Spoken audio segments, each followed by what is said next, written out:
Welcome to the Mechanical PE Exam Prep Podcast, the podcast where I give mechanical engineers like you the tools and motivation to get your professional engineering license and take your career to the next level. In this episode, Kevin shares his inspiring and candid journey to conquering the professional engineering exam after multiple attempts. From overcoming layoffs to navigating the challenges of computer-based testing, Kevin dives deep into his strategies, setbacks, and ultimate triumph. Discover how he balanced work, life, and intense study sessions while dealing with the pressure of career advancement and personal growth. Whether you're preparing for the PE exam or seeking motivation to tackle your own challenges, Kevin's story is a must-listen. Don't miss his valuable tips for success and lessons learned along the way. So welcome, Kevin, to the podcast. Excited to have you on, and congratulations on your recent passing the PE exam. Thank you very much.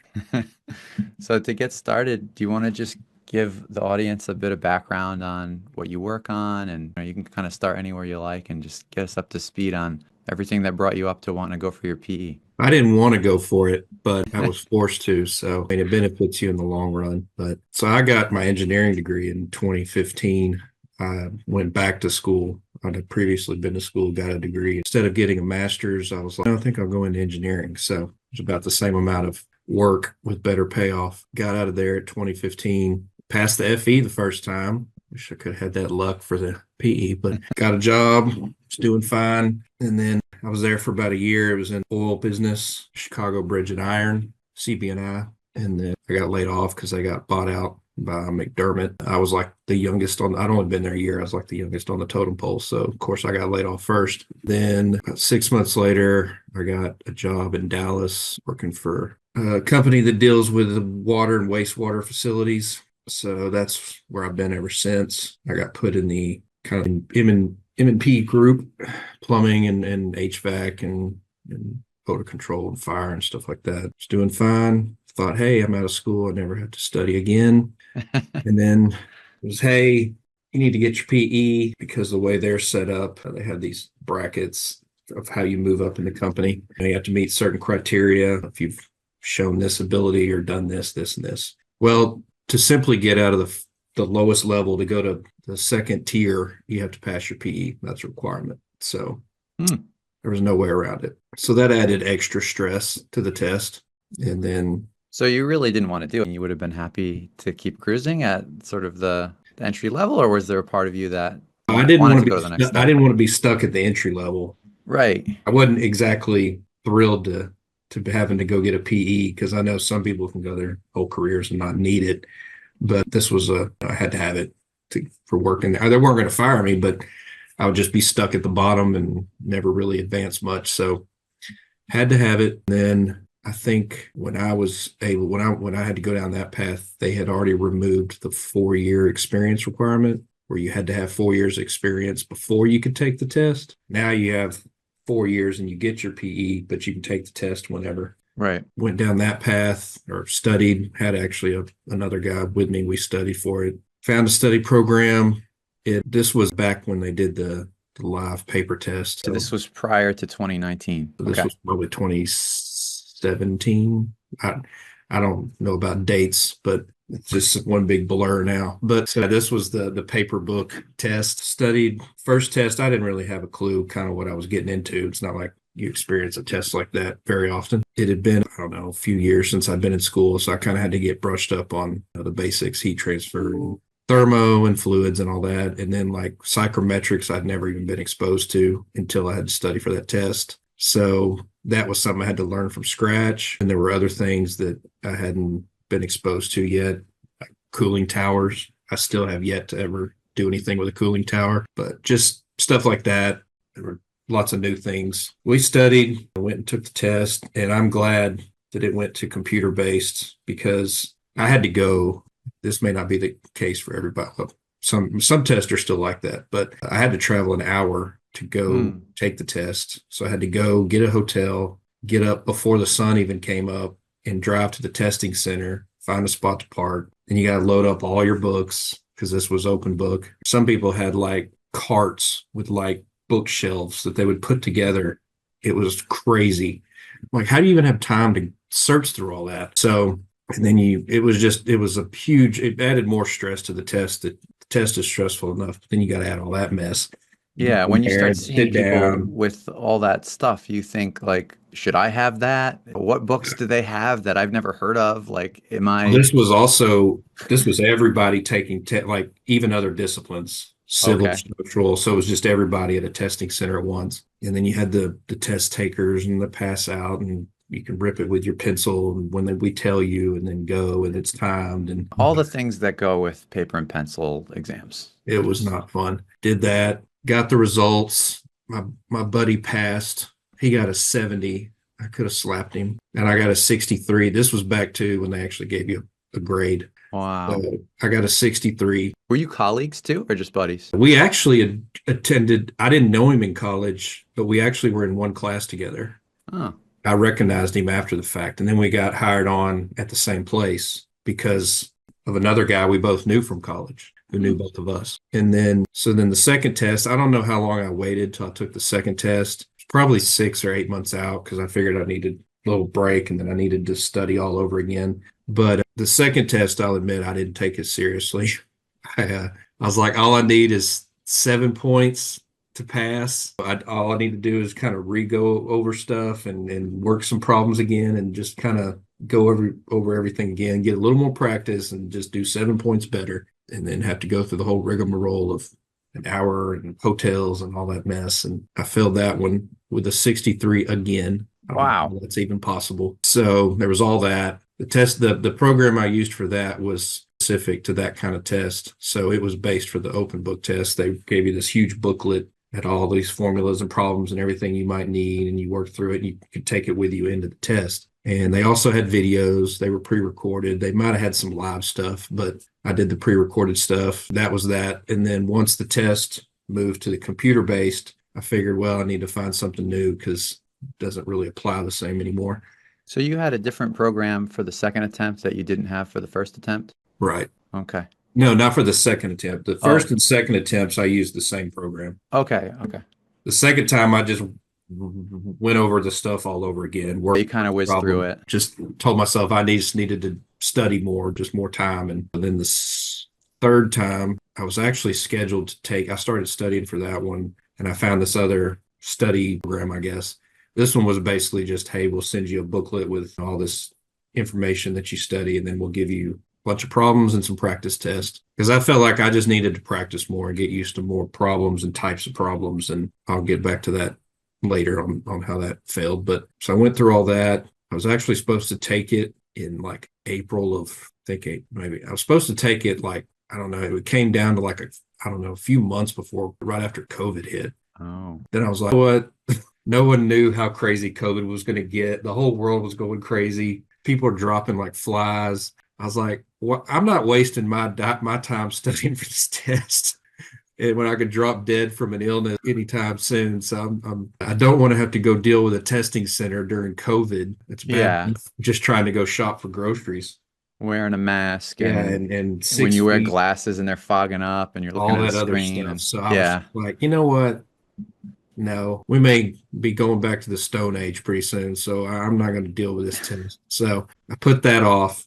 And then once everything settled down, I started rescheduled it, started studying again. And this one was computer based and wasn't open book anymore. They just gave you the reference handbook, like the PE or not the FE. It's on the computer and you can search for it. That was the open book has its advantage, but this was nice too because you have one booklet and you don't have to bring anything in. And I have a testing center I go down the street to. I don't have to travel an hour away or get a hotel or any of that. So Oh, that's made yeah. made that a lot nicer. Took that test.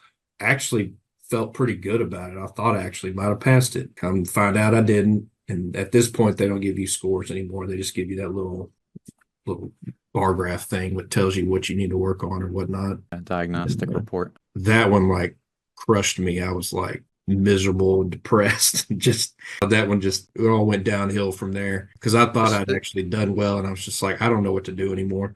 Wow. This was And 21 or 22? this was probably, I don't It was know, after COVID. 21 or 22, somewhere around there. Okay. And then, of course, on top of that, every time you go to take a test, you got everybody at work saying, well, how do you think you did? Or before the test, it's how do you feel about it? Or Are you when are you ready? taking it? And then afterwards, it's, well, how do you think you did and all this? Because there's that kind of 7 day, 2 week period or whatever. Now it's, I think, 7 days, but before it was like 2 weeks or something. But, and then of course the letdown when you have to tell them. So I think after that test, I just stopped even telling them I was taking it. I didn't want to deal with that. So then and then after the third test, I failed that one. Well, then you have to go fill out all this paperwork and do all this stuff to get accepted, approved to take it again and get 3 more tries. So everything you have to fill out when you pass to get your PE, you have to fill all that out, your letters of reference. I think it's the SER, whatever it is, take the ethics exam, all that stuff you have to do afterwards. I had to do then to get approved to take it again and have 3 more chances. And then, This of is in course, Texas, right? Okay. I don't know how that is everywhere else. I'm sure there's slight variations from one state to the next, but that's good for people to know that, like, in certain states, you get a number of chances, and then there's a process that you have to go through to get additional tries. And that's another added stress. Once you hit your limit, you're done. Doesn't matter how, I'm not a give up type person, but once you've reached your limit, you can't take it anymore and you're kind of just screwed. But I had to go through all that.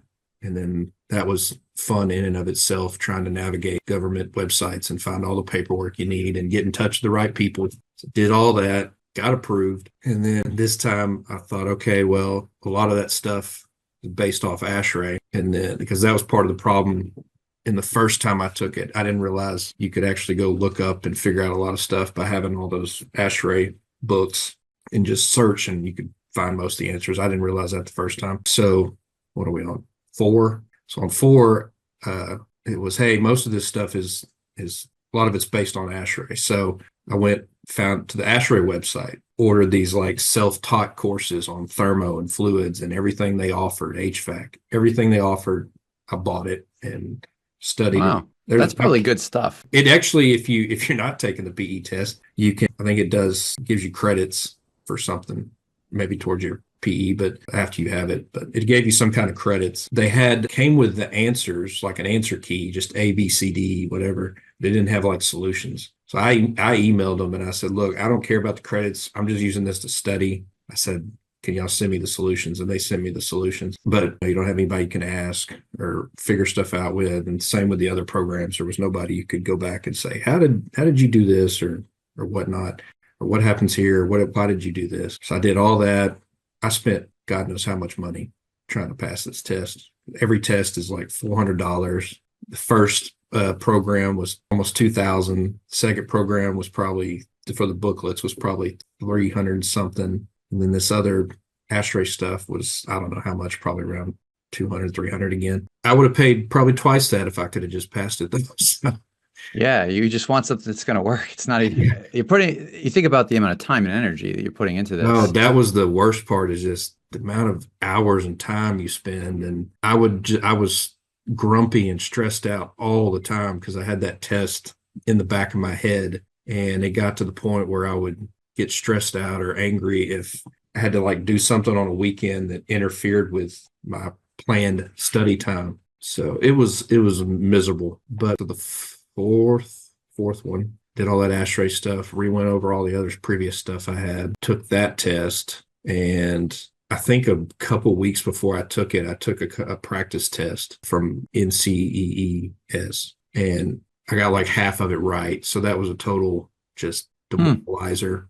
And then of course I go back and I look, and some of the stuff but you failed to notice this little thing here, or you didn't do this little thing here. So it's not only frustrating when you have the ability, but you still miss something because you just failed to see some little thing or something. Some minor detail throws it off. Like you're not a complete idiot. You just failed to notice this said this or instead of this or whatnot. So I took the fourth one. That one was stressful because the more chances you lose, and then you have to pass it to move. So that one, just everything came down on me.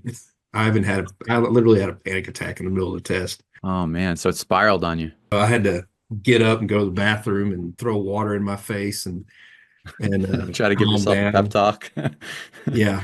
The time thing always got to me too. It was always in the back of my head, the time. Like I'm working on a problem, and for me, on a normal day, I'll sit and I will work on something for however long it takes till I figure it out. Right. You can't do that on a test because each problem should only take a certain amount of time. So as I would start wasting more time on a specific problem, I'd start getting stressed out and thinking I got to move on and this and that. When I was studying for the fourth one, I was looking for Google searching probably some information on a type of problem. I found videos on YouTube and stuff, and somehow I stumbled across one of your videos that you had done, and it was for the specific problem I was looking for. So I watched the video and I was like, oh, that's cool. So I thought, well, if I fail this test, I'm calling him. I'm going to use him next time. I was actually almost just about to finally give up on after the fourth one. I was like, I'm just going to go work for somebody else who doesn't require this. I'm tired of this test, but tired of being miserable all the time and having this little demon in my head constantly poking at me. It was bad because I couldn't relax like on the weekends or anything. You shouldn't be watching this movie. You should be studying. It's constantly nagging on you. So, and it's not for lack of time. I studied practically every day. So yeah, I saw your video and I thought, okay, well, if I fail this one, I'll use that program. That actually made me feel a little better because I was like, okay, you're not giving up. We're going to try this guy now. Failed that test. I kind of knew I was. At some point, you just prepare yourself for the worst and hope for the best. I wasn't too heartbroken over that one, but I was like, I felt better because I was like, all right, I got a plan. I'm going to use this program now. I didn't waste any time. As soon as So that was probably 23 or 24, that fourth attempt. When did I take that? That was probably still 24. And then you quickly pivoted after that and said, all right. As soon as I failed it, I turned right around and signed up, like I think 6-7 months later for the next test, which I took in November of 24. So okay, do the math, late 23, early 24. I don't know.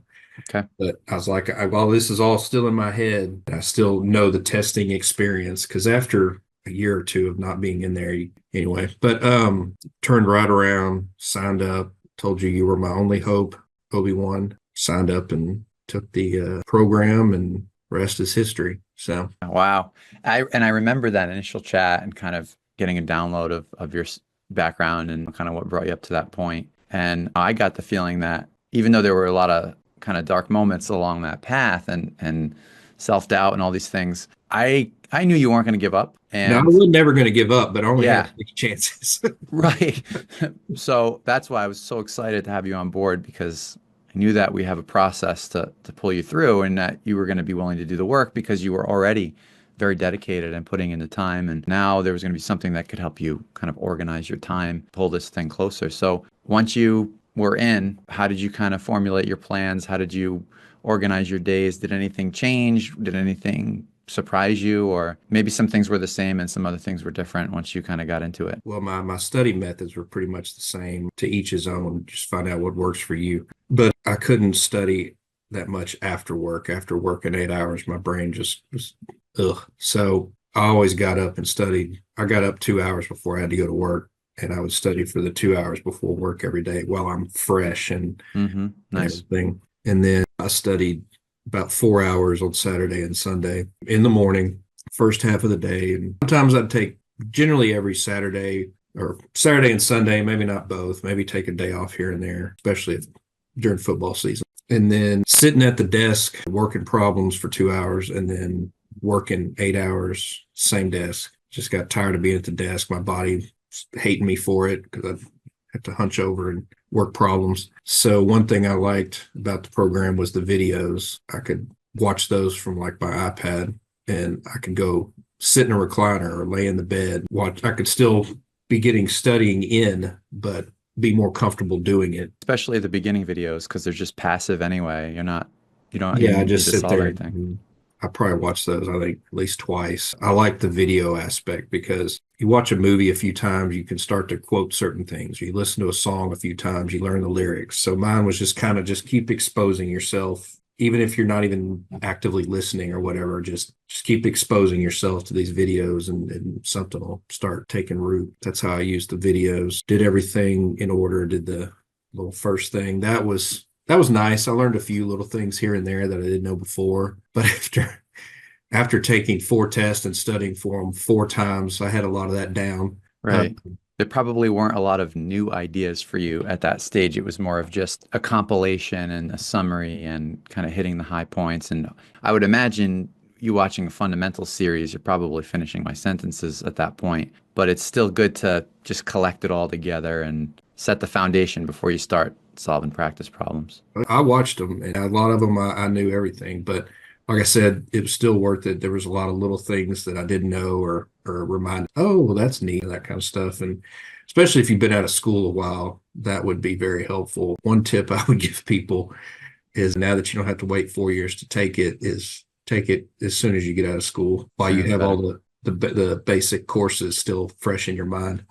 But so yeah, I watched that, and then I went through the study programs. And by this time, like I said, I've taken it 4 times. I've studied for this thing 4 times over. I know the basic information. I knew a lot of stuff really well. I guess what finally helped me with this program was working through the actual problems and understanding the problems and what they wanted, what I needed. And it's easy if you give me certain information and I know what to do with it, but when you throw a hiccup in there, and then so I think like I was going to said earlier, and I'd bring it up later, but part of my problem in the beginning was I was studying to where I was kind of like memorizing problems. Like if I get this type of problem, this is what I do.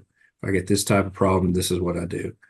So the issue was when you come to a test and they throw a little hiccup in there, and then I wouldn't know what to do. I didn't know how to, I guess, work through the problem per se. I just knew how to solve problems, especially if I've been exposed to them before. But something new kind of threw me for a loop. So that was the main issue. And that's what helped with this course, was working through problems and actually thinking things out instead of just memorizing a certain way to do a certain type of problem. So it got to the point where I could handle any problem just by thinking about it, work through all the modules. Right. And then my own personal way of studying, I started putting the problems on Word, and then I would type them up with the equation function. It's tedious, time consuming. I don't recommend it for everybody. It's just the way I did it. And When I saw you doing that, I had the same reaction, like this is time consuming, but I loved it because it shows me that you're so invested in this working, and that's what works for you. So you're going to put in the time to type this out, the explanations, the formulas, everything. And like that's your process. I loved seeing you doing that, and like it just showed the level of rigor that you were going to bring to this, and clearly the results showed that that worked. It's time consuming. If you plan for the time though, and you understand how long it's going to take, it's not as big a problem. But I'll get to why I ended up doing that. But it is helpful while you're doing it. You're slowing down. You're going through every little aspect of the problem. I guess it just helps me retain better. And then yes, I could put in notes of, I'd go take a snip from the reference handbook. This is the formula you use. So this is in the reference handbook. So it's there, and this is what you search for. And like, yeah, initially I worked out all my problems on paper and pen and that kind of stuff. And I don't know why I moved into the Word things, probably because I'm a little OCD, but also I could save them and download them to my iPad and read them through Kindle or books or whatever. But then again,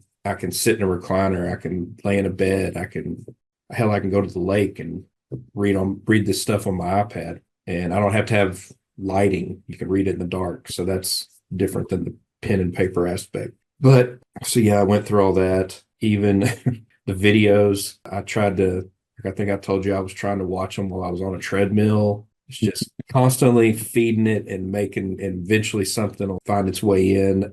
I remember I went to get a haircut one time and I was early. I was like a half hour early. So I just sat in the truck and watched some videos on my phone. It's those little things that really add up. And I think in your case, you made a point earlier. It's a lot of hours at the desk, and you found ways to do parts of it that you could in a different environment, just using the iPad or trying to treadmill, whatever, like anything you can do. And you'll always remember that when you look back on the experience. Like I'm using the half hour before my haircut to squeeze in a couple more videos. Those are the little things. And for anyone listening to this that's pressed for time, thinking about how am I going to fit this in, like listen to what Kevin is telling us. He's finding pockets here and there to maximize time. Yeah, it was, you may one day be like, man, I'm tired of being in that room. I don't want to, tired of sitting in that chair. So you don't study, but Right. you can find another way to study and lay in bed or sit in a recliner or walk on a treadmill or whatever. Just get it in, but make it as comfortable as you need to be. Went through all that. I did like the videos. Some people learn auditory, visually, repetition, kind of. I'm more visual and repetition. I work problems over and over, or I see things. Auditory sometimes just kind of goes in one ear and out the other, unless it's coupled with the other stuff. But I didn't have to bug you that much, because if I didn't understand something, this was what was different than the other programs I had. I could see you work through a problem, see how you did something. And then if I was like, why did you do that? Or how did you do that? Or this or that? And then you can go to the archives and see if it's been asked before, watch those videos. A lot of times the answer was there, or someone asked the same question or whatnot. So that was very helpful. Sometimes you just beat yourself in the head. Why did he do this? Or why is this the way it is? And then you go watch a video and it's like, oh, because that stupid little thing I didn't think of. The archives and the recorded Q&A sessions are very helpful. Like I said, I didn't have to bug you that much, because I would go look up to see if the problem had already been up there before. But then the live Q&A, talking through certain problems and stuff, that's very helpful. It helps with the understanding of things and being able to think through the problems, like I said. And then I would also give advice to anybody. You can do it in order, or you can do it out of order, but I would just say the heat transfer one is tough. It's very frustrating. That one actually bogged me down for like a month trying to get through it. I was cooking there for a while, and then I got to heat transfer, and I was just like, oh my God. But having the little quizzes and knowing how you score initially, because I don't know how some people do it. As soon as I started a module, I took the quiz, just straight up took the quiz, see how I would do. Okay, well, I'm not that bad off. And then I kind of learned after one or two quizzes, instead of going through the whole quiz and then going through the thing. I'm kind of jumping ahead. I'll talk about that when I get to the practice test. But did the modules, heat transfer is a pain in the butt. And then the one at the end, kind Boarding of topics. the random topic kind of thing. Yeah. That's very helpful. System and components, it's helpful. I don't have it in front of me, but I'm trying to remember what all's there. They're all helpful, but and then the practice tests are very helpful. I got to the first practice test. Also, because when you go, I don't know how it is everywhere, but in my testing center, you get this flip little notebook thing, dry erase flip notebook, and they give you little markers, and you write on it. You can't erase it, but you can write on it. So they give you a lot of pages, but you can, and it's gridded graph paper type stuff too. But if you run out of pages, they just bring you another booklet. Your markers go out of ink, they bring you in more markers. Because I will try anything to pass this stupid test. So I went and bought a little dry erase board. Oh, yes. When I was going through the test, and I never really tried to practice with the time aspect. That's just trying to do an 8-hour test on a Saturday is just not fun. I was just like, if I know the stuff, the time will take care of itself. I'm not going to really worry too much about that. So awesome. When I went through the practice test, I had my little dry erase board here. I made sure I wrote everything out clearly and stuff. And because I learned this on some of the other tests, I would just start scribbling all over the place. You're just trying to go fast. And then when you go back to look at something, you're, what the hell did I write? Or I've actually missed a problem before because the number was not clear enough and it looked like another number. Made sure I wrote everything out nice and neatly where I can understand it, go through the problem, look for the answer. And I had an Excel file open while I was doing this. And if I passed it. If I got it right, yay. And I would write on there what it covered, say like, I don't know, COP, and then got it right. And then if I got it wrong, I would immediately go to the solution, see what I did, and then I would note that on the Excel file I had was this type of problem. This is what you did wrong. Could have been something as simple as you put an extra 0 in your calculator or something. But the reason I went right back to the solution is because after you take all that stuff and then you try and go back through each problem, especially when you have the dry erase thing, you don't have your work in front of you to go back and look at. Right then you can look at what you've done and say, oh, well, here's what I've messed up. So that's how I did that. I actually passed the first practice test. So that was nice. And then went and typed up all the solutions for that on Word for the ones I missed. The other one, okay, you got this topic, you got this topic down because you've 3 of these right. And then, of course, with the Excel file, I put notes of what to look for. You did this or they said this and you read it wrong, blah, blah, blah. And then did the same thing with the second test and passed it too. So I was feeling pretty good, but I was never going to believe I would pass that test until I finally did. No, you'd been humbled by the earlier attempts, so you were prepared for any possibility, but your prep was very strong at that point, and your results were starting to show it. So I have to believe that somewhere inside of you, the confidence was definitely growing. You can't ever be sure, but no, the thing is, no one's ever sure, right? Like I worry when people say they're very confident, right? Like you still have to perform on that day, so it's good to be a bit humble as long as it doesn't cripple you and spiral you into a negative loop. You gotta keep chipping away and working and showing what you know. It's your chance while you're in there, and you don't want to go back. So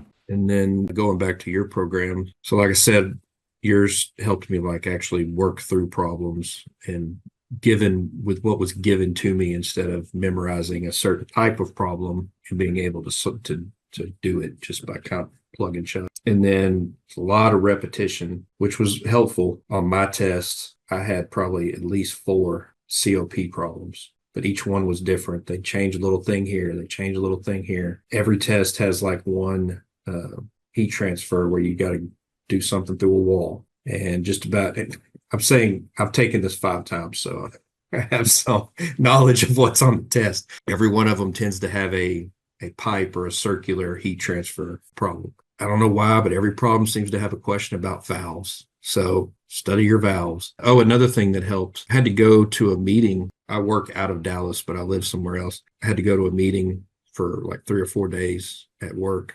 And this was like 2 weeks before the test. So when I found out I was going to have to go down there, I was like stressing. I was like, oh God, that's like 3 days. It's going to interrupt studying and this and that. But I went down there, came back. And then when I came back is when I took the second practice test. But I think that actually helped in the long run, just taking a few days off to just let everything settle, yeah, sink in, and then come back to it. So I would advise that. breaks are big. Also, don't even study the day before. If you don't know it by then, it ain't going to help. It's just so. I think the day, it's hard to relax on the day before. Let me tell you, but I always took the day off, and then I just sat around. I think and just binged watched some TV show I didn't have to think about. Make sure you get plenty of sleep. Another thing that kind of messed me up the first time I took the computer test, the book test, you had 4 hours. And then they came and they took those things up and you went and had a lunch break and then you had 4 more hours. So the first time I took the computer test, I thought I had a 4-hour break time period. 4 hours it stops, which is not the case. I can tell you from taking 3 computer-based tests now, the first part is harder than the second part. I would say spend 5 hours. You don't have to stop at 4. You could take the whole test in 8 hours if you want, I think. But I would say maybe go up to 5 hours on the first part. Probably not more than that.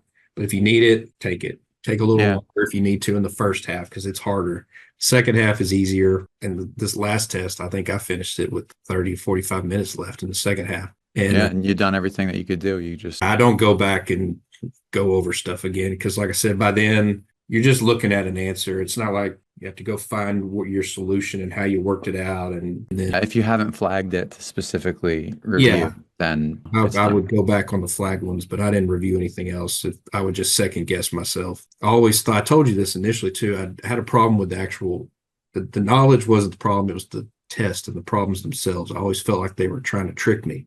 And I didn't trust them. And that was because once they threw a little loophole somewhere in the problem, I didn't know what to do because I was so used to just memorizing a certain type of problem. Right. But with your stuff, it helped me actually begin to think through things and be able to figure out any problem they threw at me. So you threw you enough curveballs that you learned to hit any pitch. that was pretty much it. It makes me think about this idea of reasoning, like where our brains are made to reason. It's just part of our logical nature, but we do it in different ways. Sometimes we do it by analogy, by saying like, okay, this thing is like this other thing. And that's really efficient. So it's very comfortable and normal to do that in everyday living. The other way to do things that's harder but more durable is this idea of reasoning from first principles. And I think that's the shift that you made as you went through this last phase, is that you were doing a lot of reasoning by analogy. This problem's like this. Here's another one that's similar. I can follow the procedure. I can remember the procedure and I know how to do the steps. So I'll be good as long as there's no curveballs in there. And then now going through this last phase, say, all right, now we're going to build it up from the bottom. starting with what are the foundational principles that are applicable in this type of a situation and why. And that sounds like a lot more work. So if anybody's hearing this and like, oh God, we got to go all the way back to like fundamental foundations and build it up from there. It's like, yeah, it's more work initially, but it makes you that much more robust and durable when you're faced with dozens and dozens and dozens of different kind of problems. You're kind of unbreakable because you know when certain things apply and when they don't, when you have to shift gears. And at the end, yeah, you're probably going to end up looking up a formula and plugging and chugging, but there's a lot of little decisions that happen that lead up to that. You just can't fake your way through those. You just have to go from the bottom up. On that note, another thing I would recommend is get the copy of the reference handbook and get a PDF of it from the whatever websites you have to use. I actually had mine printed out earlier on than the other ones, but just put it on an iPad or something and sit there at night and just kind of browse through it from the back to what's in there, because there's so much in there and you may not be exposed to all of it. And a lot of times they ask you a question, all you got to do is go find some table and look something up. But if you don't know that table exists or how to use the table, that definitely helped me. If you remember right before the test, I think we had our little live session. I think I was asking you about, well, what's this table and how do you use this table and that kind of stuff. And some of your videos too were helpful where they brought up a table that I hadn't seen before or I've seen it, just never had to use it, didn't know how to use it. So that's half the problem there is, yeah, the stuff's there, but how do you use it? So Right. Just that was know what very exists. helpful, is knowing how to use certain tables and things that are in there, knowing what's in there that you can just go look up, and saves you a lot of time too. So now that it's done, what's been the impact for you? Has this, I've been happier, I can tell you that. you've had more time? My mood has improved. I told everybody at work, I was like, grumpy Kevin is gone. You're going to see a happier Kevin. I'm not going to be so stressed out all the time. I still had a little PTSD for a little while after the test. I was so used to seeing that red failed box when I would sign on to the site that even after I passed it, when I had to go on the site, I would have this little kind of like just stress in my, as soon as I would click on the page, just knowing that sucker was going to come up red again. But I checked the website. I can't tell you how many times, like the day I found out, just to make sure it was still green. I just Can't could believe not it. believe it. I emailed you and said I'd passed, and I was going to name my firstborn after you. So, but yeah, it's been great. And then of course, like I've been with this company almost 10 years now. I've met every requirement of the levels except the PE exam. So as soon as I passed, I jumped up like 2 levels. So that was nice too. One thing about when I had to fill out all that information and stuff to get the more chances again. Well, that's the same, like I said, that's the same stuff you got to do after you pass. So as soon as I passed, like I think I took it on a Tuesday and I found out the following Tuesday. They sent an email, said your results are in. I went and looked and passed. And the very next day, because it's all computerized, I guess, boom, they sent me my PE number and everything because I'd already put all that information in. Right. This is a That was the blast one piece. nice thing that came out of all of that, was I didn't have to do all that over again. So, Right. Yeah. For a lot of folks that do the exam first, they have a lot of administrative tasks to do after the fact. So you'd already had all those handled. but I'm much happier now. I've actually started reading books again because That's the best part, isn't it? It's just like reclaiming that time and well, I haven't read a book for recreation, or I don't know, recreational reading, I guess is what you call it, but I haven't read a book, I don't know, 2 years, because it's always in my head. If you're going to read, you might as well be studying instead of reading something fun, and don't fill your brain with any new knowledge. And I'm not right. suggesting people study like I did. Whatever works for you, do it.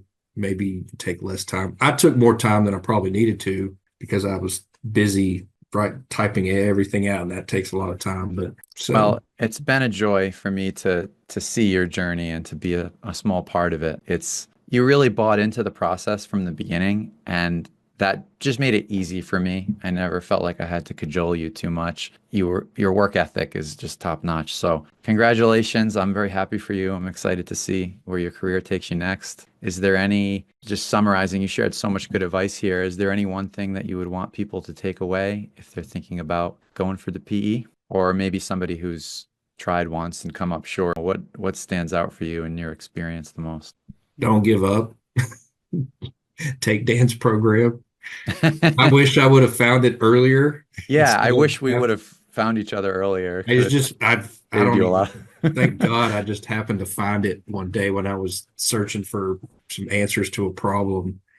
And if I'd have found it earlier, I think I would have not had to take it so many times. And you would have read a lot of books already. I just had a lot of time back in my life. Just know that and I actually have a guy I work with who's got to take it. And I told him about your course and he's going to sign up eventually. But what I told him was, you're going to need 6 months at least. That's just for anybody. I don't care how fast you are, how smart you are, because something always comes up in life. So you may not get to study as much as you'd like.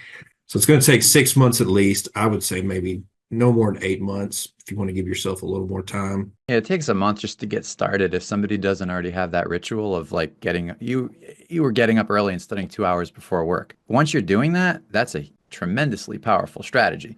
But for somebody who currently gets up 10 minutes before they have to walk out the door, that's a major lifestyle shift. And maybe Oh, yeah. they might come up with a different time of day that works for them or whatever. But the point is, it takes about a month just to build a new habit and Yeah. block And I'm out not time. saying everybody get up early, whatever works. Right. If you've gone through college and what best works for you to learn something and how to study. And some people are night owls. And when I was in college, I did studying and homework at night. But back then I could take naps and didn't have to work crazy 8 hours. Manual labor is not as bad as not as much a brain drain.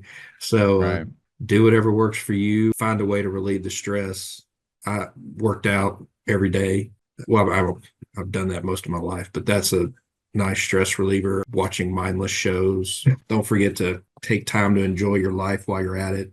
I put off a ton of stuff. I just couldn't. I didn't want to have any more stuff that was adding. I got to study. I can't be dealing with this. So I pushed off a lot of stuff in life. So we But got when to find that you see that little green box, I went through 7 years and tons of money and time and effort, but now that it's over, it's all paid off. So it's all behind me. Fantastic. It's just like getting your degree. It's not fun for some, but it's a lot of hard work. But once it's all done, you have that paper. They can't take it from you. So it pays off in the future. Well deserved. Well, thanks for coming on, Kevin, and sharing your story. I really appreciate having you. So much good wisdom and advice that was shared today. So good luck with everything and keep in touch. All right. You have a good one. Thanks, sir. Thanks for listening to the Mechanical PE Exam Prep Podcast. If you enjoyed this episode, please consider leaving a review to help other engineers find the podcast. And if you're looking for a program that will help you pass the PE exam, check out the full access bundle available at mechanicalpeexamprep.com and feel free to reach out with any questions. I would be honored to be your guide on the journey to becoming a professional engineer.